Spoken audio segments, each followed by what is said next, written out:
Hello everyone, I am Aarti. I welcome you again my YouTube channel Aarti English classes. आज again मैं आपके लिए लेकर आई हूँ मोस्ट इंपॉर्टेंट फ्रेजेस जो कि डेली कन्वर्सेशन में इंपॉर्टेंट रोल प्ले करते हैं और हमें फ्लुएंट बनाते हैं। तो वीडियो के लास्ट तक जरूर बने रहिएगा।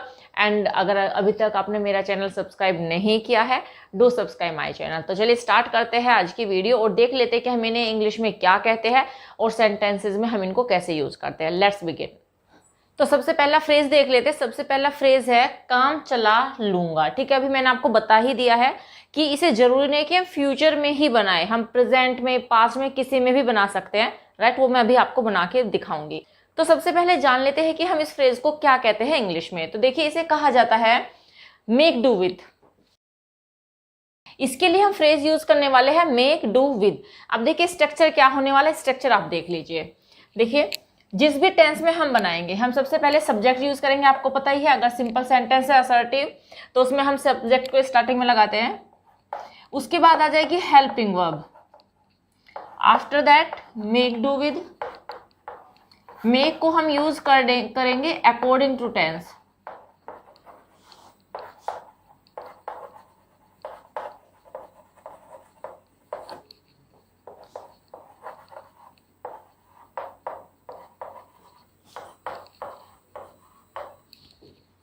राइट, तो देखिए स्ट्रक्चर मैंने लिख दिया है कि कैसे हम इसको यूज करेंगे फ्रेज को। देखिए रूल क्या हो जाएगा, स्ट्रक्चर देखिए। सबसे पहले सब्जेक्ट यूज करेंगे, हेल्पिंग वर्ब एंड मेक। देखिए हेल्पिंग वर्ब भी हम according to the tense use करेंगे एंड मेक को भी हम according to the tense use करेंगे। मीन्स अगर हमें वर्ब की फर्स्ट फॉर्म लगानी है तो हम मेक की ही फर्स्ट फॉर्म लगाएंगे या सेकेंड फॉर्म लगाएंगे। राइट, अगर हमें आईएनजी लगानी है तो मेक में ही आईएनजी लगेगी एंड अगर थर्ड फॉर्म लगानी है तो हमें मेक की ही थर्ड फॉर्म लगानी है। एंड हेल्पिंग वर्ब भी हमें उसी टेंस की यूज करनी है जिस टेंस का सेंटेंस होगा। सपोज कीजिए कि प्रेजेंट परफेक्ट का सेंटेंस है तो प्रेजेंट परफेक्ट में हम हेल्पिंग वर्ब यूज करते हैं has and have according to the subject. तो उसी के अकॉर्डिंग हम यहाँ पे हेल्पिंग वर्ब यूज करेंगे। फ्यूचर का है तो इसी तरीके से विल शैल का यूज हो जाएगा कि इंडेफिनिट का है तो ये आपके ट्रांसलेशन के ऊपर डिपेंड करेगा कि आपको कितना ट्रांसलेशन आता है। राइट, तो एंड आफ्टर दैट हम यूज करने वाले हैं डू विद। डू में कुछ भी चेंज नहीं आने वाला, डू ही रहेगा।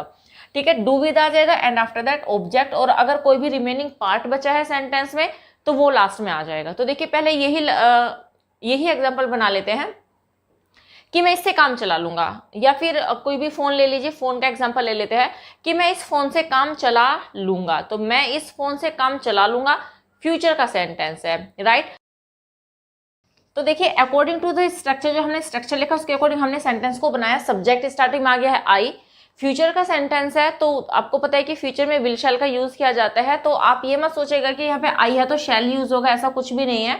मॉडर्न इंग्लिश में आप आई के साथ में विल का भी यूज कर सकते हैं। राइट, उसमें कोई डिफरेंस नहीं है। ठीक है, एंड मेक हमने अकॉर्डिंग टू द टेंस लगाया। व्हाई? बिकॉज देखिए फ्यूचर इंडेफिनिट में वर्ब के फर्स्ट फॉर्म का यूज होता है तो हमने यहाँ पे मेक का ही यूज किया है। I will make do with this phone. मैं इस फोन से काम चला लूंगा। एक और एग्जांपल ले लेते हैं, मॉडल का ले लेते हैं तो आपको एक आइडिया हो जाएगा कि कैसे हमें सेंटेंस बनाना है।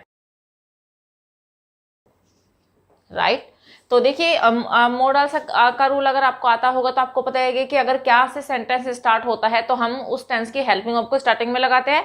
और चूंकि मॉडल्स का सेंटेंस है तो हमने मॉडल को स्टार्टिंग में यूज किया, तो कैन आ गया स्टार्टिंग में एंड आफ्टर दैट यू हमने यूज किया अकॉर्डिंग टू द सेंटेंस का जो सब्जेक्ट है। मेक को हमने according to the tense use किया बिकॉज जितनी भी मॉडल्स होती है अगर वो एक्टिव सेंटेंस में यूज की जा रही है तो वर्ब की फर्स्ट फॉर्म आती है। तो ठीक है, तो can you make do with 100 rupees. क्या तुम 100 रुपीज से काम चला सकते हो। एक और एग्जांपल ले लेते हैं कि वह ब्लू पेन से काम चला रहा है। ठीक है, तो ब्लू पेन से काम चला रहा है प्रेजेंट कॉन्टिन्यूअस का सेंटेंस हो गया है।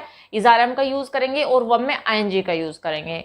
तो ये हो जाएगा he is making do with blue pen. Right, तो ये सेंटेंस हो गया है he is making do with blue pen. तो जैसे कि मैंने आपको बताया था कि यहाँ पे प्रेजेंट कॉन्टिन्यूअस का सेंटेंस है, इज आर एम का यूज हो जाएगा according to the subject.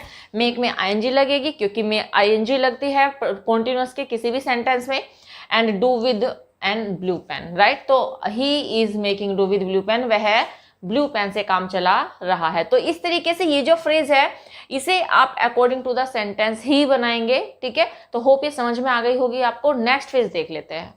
Next phrase देख लेते हैं। नेक्स्ट फ्रेज है बेझिझक। बेझिझक को हम वहां पे यूज करते हैं जहां पे हमें हेसिटेट नहीं हो। अगर हम झिझक जाते हैं इसका मतलब है कि हम हेसिटेट हो गए, लेकिन बेझिझक होता है कि बिना हेसिटेट हुए। ठीक है, तो सबसे पहले देख लेते हैं कि हम इसे इंग्लिश में क्या कहते हैं। बेझिझक के लिए हम इंग्लिश में फ्रेज यूज करते हैं फील फ्री।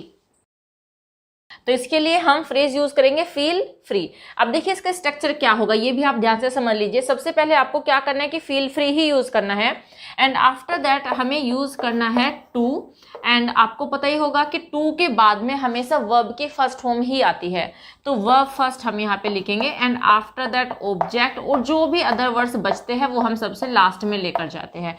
तो इसका स्ट्रक्चर ये होने वाला है। अगेन देख लीजिए कि क्या स्ट्रक्चर होगा। फील फ्री, क्योंकि हम बेझिझक के लिए फील फ्री यूज करने वाले हैं। आफ्टर दैट ही हम टू यूज करेंगे, वर्ब की फर्स्ट फॉर्म आ जाएगी, ऑब्जेक्ट एंड अदर वर्ड। जैसे कि तुम बेझिझक होके मुझसे बात कर सकते हो, राइट। तो बेझिझक होके तुम मुझसे बात कर सकते हो, तो इसको हम बोलेंगे कि feel free to talk to me, right. तो ये सेंटेंस है feel free to talk to me. तो फील फ्री को हमने स्टार्टिंग में ही यूज किया है, राइट। तो फील फ्री को स्टार्टिंग में यूज किया, फिर आफ्टर दैट हमने टू, वर्ब की फर्स्ट फॉर्म, बात करने की बात हो रही है, टू मी मुझसे, तो feel free to talk to me. Hope समझ में आया होगा। एक और एग्जांपल देख लेते हैं, जैसे कि बेझिझक होकर तुम यहाँ आ सकते हो। ठीक है, तो बेझिझक होकर तुम यहाँ आ सकते हो, feel free to come here, right. तो ये सेंटेंस है feel free to come here, बेझिझक होकर तुम यहाँ आ सकते हो, राइट। तो जहां जैसे एक और एग्जांपल कि बेझिझक होकर तुम मुझे सारी बात बता सकते हो, तो feel free to tell me everything, right. तो ऐसे सेंटेंसेस आप बहुत सारे यूज कर सकते हैं अपने डेली कन्वर्सेशन में। ठीक है, होप ये दोनों के दोनों सेंटेंस, ये दोनों के दोनों फ्रेज आपको समझ में आ गए होंगे। तो काम चला लूंगा, इसके लिए हम यूज करने वाले हैं मेक डू विद, एंड बेझिझक के लिए हम यूज करने वाले हैं फील फ्री। होप दोनों समझ में आए होंगे। तो चलिए नेक्स्ट फ्रेज देख लेते हैं।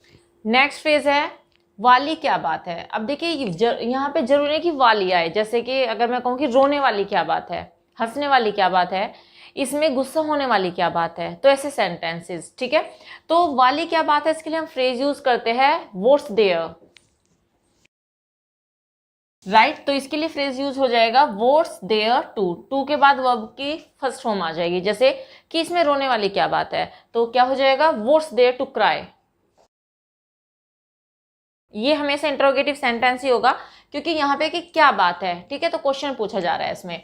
तो व्हाट्स देयर टू क्राई, लेकिन हम इसको पास्ट में भी यूज कर सकते हैं। अगर हमें पास्ट में बनाना हो कि इसमें रोने वाली क्या बात थी, तो जब थी आया है तो आप यहाँ पे वॉज कर सकते हो, तो हो जाएगा what was there to cry. कैसे भी आप इसको यूज कर सकते हो। एक एग्जाम्पल और, जैसे कि इसमें हंसने वाली क्या बात थी, ठीक है, पास्ट का ही ले लेते हैं। इसमें हंसने वाली क्या बात थी, what was there to laugh, right. तो ये सेंटेंस हो गया है What was there to laugh, इसमें हंसने वाली क्या बात थी। ठीक है, इसमें गुस्सा होने वाली क्या बात है, ठीक है, What's there to be angry। तो ऐसे आप सेंटेंसेस को फॉर्म कर सकते हो। नेक्स्ट फेज ले लेते हैं आज नहीं तो कल। तो आज नहीं तो कल, इसके लिए हम फ्रेज यूज करते हैं सूनर और लेटर, राइट। आज नहीं तो कल, इसके लिए हम फ्रेज यूज करते हैं सूनर और लेटर। जैसे कि आज नहीं तो कल मैं सच्चाई का पता लगा ही लूंगा, राइट। तो लगा ही लूंगा फ्यूचर का सेंटेंस है, तो कैसे बनाएंगे, sooner or later I will find out the truth, right. तो ये सेंटेंस हो गया है sooner or later I will find out the truth, मैं आज नहीं तो कल सच्चाई का पता लगा ही लूंगा। ठीक है, आज नहीं तो कल तुम मुझे समझ जाओगे, ठीक है, आज नहीं तो कल तुम मुझे समझ जाओगे। Sooner or later you will know me या you will understand me, right. Sooner or later you will understand me, आज नहीं तो कल तुम मुझे समझ जाओगी या समझ जाओगे। जैसे आज नहीं तो कल मैं कामयाब हो जाऊंगा, sooner or later I will get success या आई विल बी सक्सेसफुल। ऐसे आप सेंटेंसेस को फॉर्म कर सकते हो। तो क्या बात है के लिए हम यूज करने वाले व्हाट्स देयर टू, एंड आज नहीं तो कल के लिए हम यूज करने वाले सूनर और लेटर। तो चलो सबसे पहले इसका स्ट्रक्चर देख लेते हैं कि क्या रूल हम अप्लाई करने वाले हैं ताकि हम इन सारे सेंटेंसेस को ट्रांसलेट कर सके इंग्लिश में। तो देखिए स्ट्रक्चर याद रखना बहुत जरूरी होता है, क्योंकि उसी के बिहाफ पर ही हम सारे के सारे सेंटेंसेस बनाते हैं। सबसे पहले आप इसमें यूज करोगे सब्जेक्ट। ऑब्वियस है, अगर पॉजिटिव सेंटेंस है तो सब्जेक्ट ही स्टार्टिंग में आना है। सब्जेक्ट के बाद अगर सेंटेंस प्रेजेंट टेंस का है तो हैज हैव का यूज करेंगे, राइट। और अगर ये पास्ट टेंस का है तो तब हम हैड का यूज करेंगे, got it. And after that अगर सेंटेंस नेगेटिव है तो तब हम नथिंग का यूज करेंगे, और अगर सेंटेंस पॉजिटिव है तो तब हम एनीथिंग का यूज करेंगे। ये दोनों चीज याद रखनी है आपको, ठीक है। नेक्स्ट हम इसमें यूज करने वाले हैं टू का यूज करेंगे, to do with, and after that object हम लगाएंगे। तो रूल देख लीजिए एक बार कि कैसे हम इनको यूज करने वाले हैं। सबसे पहले सब्जेक्ट, प्रेजेंट टेंस है तो हैज हैव, पास्ट टेंस है तो हैड का यूज करेंगे।